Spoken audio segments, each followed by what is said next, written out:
মা নেই তাই আমাদের ওদিকে আর যাওয়া হয় না। আমি তো যাই না, ভালোই লাগে না। এরা মাঝে মাঝে যায়, আমার কাকা কাকি আছে বাড়িতে।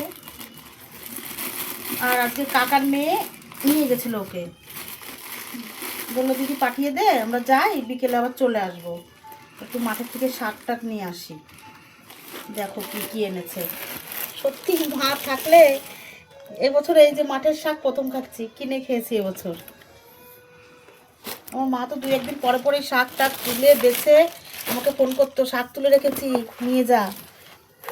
শুধু আমি খাইনি গো, সবাইকে দিয়ে খেতাম। এবছর সবাই বলছিল মার কথা, যে মা বাড়িতে নেই আর আমাদের শাক খাওয়া হচ্ছে না।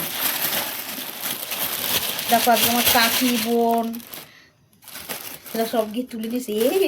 এই কার খেসারির শাকও নিয়ে এসছিস, বেলে শাক যেমন তেমন, কার কার জমি সর্বনাশ করছিস রে। এই কটা এনেছিস। আর কি কি, এই দেখো মাথার থেকে ফুল নিয়ে এসেছে, একটা মোচা নিয়ে এসেছে।